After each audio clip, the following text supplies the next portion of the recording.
Shumë faleminderit. Gert, je një nga ata personazhet shumë aktiv në protestën, le të themi në revolucionin Flamingo, me cilin e kemi titulluar dhe në kanalin ton, por nuk dua të shpërqendrohem tek kërkesat që ka patur protesta, që lidhen me shfuqizimin e ligjit 21-24, që lidhen me fondet e përdorura rezerv nga qeveria për atë koncertin e Kanye West, por sigurisht që ka edhe një denoncim konkret, Albania Files, po ka edhe një denoncim për drejtorin e përgjithshëm policisë shtetit. Pra, jeni bërë shumë konkret dhe shumë aktiv me kërkesat tuaja. Nuk ishni dorë nga këto gjëra për cilët edhe mbështesni kërkesën për dorëheqjen e kryeministrit.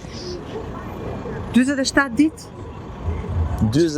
45 ditë të plota, sot 45, po të llogarisim dhe ato nga erdhi nga Zvërneci, shtohen edhe dalin për te. Pa diskutim pika parë është dorëheqje sepse dora zeze, faqa zeze atyre veprave që janë bërë, ligjeve, VKM-ve, keq menaxhimit, është kryeministri dhe pa diskutim. Një ligj është po aq i rëndësishëm sa një VKM që ishte 4.5 milion euro, që ishte në tjetërsim dhe në dëm të buxhetit shtetit, kur e dim shumë mirë që kemi plot sektore, seksione që ka nevojë për ato para. Është jetesa jone e përditshme. Ne jetojmë këtu, nuk kemi vendosur të emigrojmë dhe i dim shqetësimet e vendit tonë, nga transporti publik, te siguria, te sporti, arsimi, kultura, shëndetësia dhe jam pafund. Ne jetojmë me hallet e këtij vendi. Jemi familjar, jemi punonjës, kemi kaluar vitet e rinisë dhe pa diskutim që pika parë është ajo. Pra, ligje, VKM, gjitha mund të barazohen me njëra tjetrën. Natyra është përballë betonizimit, natyra është përballë projekteve dhe pa diskutim. E ardhmja kërkon natyrë, që fëmijët të gëzojnë, ne themi gjithmonë turizmi qëndrueshëm. Kjo fjalë e madhe është gjë e vogël fare. PM, det, natyrë, shpend, flamingo këtë rast, me qenë se revolucioni quhet revolucioni flamingove. Për këtë arsye mendoj që nuk ka stepje nga pika parë, ka hapa konkret pa diskutim. Kjo vjen nga aktivistët, kjo vjen edhe nga partitë politike, kjo vjen nga njerëz që janë pjesë e protestës, dikush me një kazim, dikush tjetër me një padijë, me një shqetësim, tek avokati i popullit, tek komisioneri, në kontrollin e lartë të shtetit për VKM-n. Po edhe artistët e sillen me një instalacion, dikush e sill me një vepër arti, dikush tjetër po shkruan një libër, po bën një dokumentar. Pra janë të gjitha format e mundshme që qytetarët ta marrin dhe ta përcjellin këtë jehon që ka protesta këtu.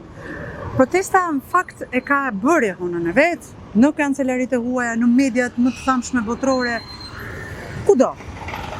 E vetmi njeri që nuk po bën jehon është kryeministri. Unë mendoj se kryeministri ka bërë një jehon të tmerrshme në anën më negative të qasjes së tij. Pra dikur ai njeriu politikan karizmatik, fashion, që ishte pak me ato batutat, ka rënë, njerëzit e kanë kuptuar që është një autokrat, një njeri që thotë që nëse më vjeni mbrapa, unë ju vije mbrapa.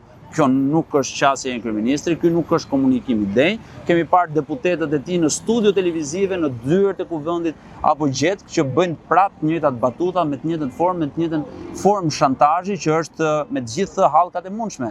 Pra kontrolli tatimor, kontrolli dokanor, IKMT-ja, IMT-ja, bashkia, çdo institucion dhe çdo hall që ai e ka në mashën e tij e përdor kundër kujt? Një protestuesi që në këtë moment ka një mendim të caktuar, i cili duhet dëgjuar, i cili duhet respektuar, por i gjitha kur është kaq masive, që është nga Brukseli, New York, në Tiranë dhe në gjithë vendet e botës, dhe shqetësimi është i përbashkët, keq menaxhim, dhe keq menaxhimi pastaj shpërbëhet në shumë kategori të tjera, atëherë ai duhet bëj jehon për nga ana kundër, që gjithë bota ta kuptojë që ai mund të iki, ndoshta jo me nder, me një gjysmë nder, sepse në mendimin tim dhe në sigurinë time shumë akuza dhe shumë hetime e presin dhe ndoshta tani mbrohet me faktin që po hetohet kryeministri dhe gjoja ka destabilizim, po jo, nuk ka destabilizim, është thjesht kërkesë llogarie. Në fakt, Gerti ti vjen nga një profesion që ushtarak i lartë, unë të njoh për vitesh, ke një kualifikim të caktuar, je shumë i përgatitur dhe mendon që sot Rama ka nevojë për mbrojtje dhe a mendon që kryeministri ynë ka shkuar të kërkojë mbrojtje diku në një shtet shumë të fortë, për të qenë le të themi, për të mos përfunduar aty kur mund, ose kemi ne një ide se mund të përfundojë kryeministri shqiptar? Unë mendoj që për moshën që ka dhe për veprat penale që ka bërë, ai do të përfundojë në atë sistemin ton penitenciar.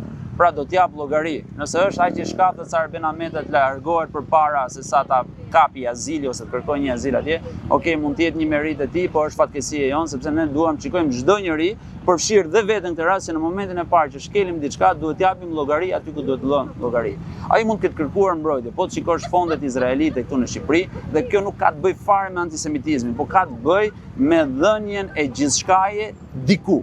Dhe këto ndoshta janë credo ose janë mekanizma që ai i përdor për të mbrojtur veten e tij, personin e tij në një moment të dytë. Nuk do t'i ecin, sepse asnjë shtet nuk mund të mbajë një person.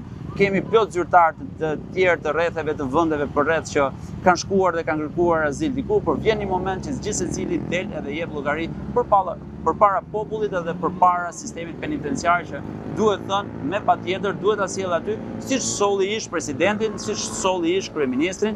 Pra ka ardhur momenti që edhe ky njeri që ka bërë plot manipulime me fondet publike, t'i japi llogari. Është minimum. Tash edhe një pyetje të fundit, meqense jemi ke ushtarakët. Do të vijë një ambasador amerikan që vjen pikërisht ushtarak, general, të themi një shkallë edhe më lart. Absolutisht.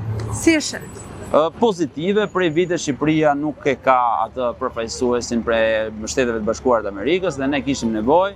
Pa diskutim që e ngarkuara me punë është një stat pak më poshtë, por normalisht puna aty nuk çdon, një shtet i madh di se si ta organizoj punën, por me ardhen e një ambasadori gjërat besoj do të konsolidohen pak më tepër, qoftë edhe aktorët do kenë një vesh më tepër për të dëgjuar, dhe ne e dim që ato nuk do hyjnë politikën e brendshme, por ama gjithçka e raportojnë për politikën e brendshme.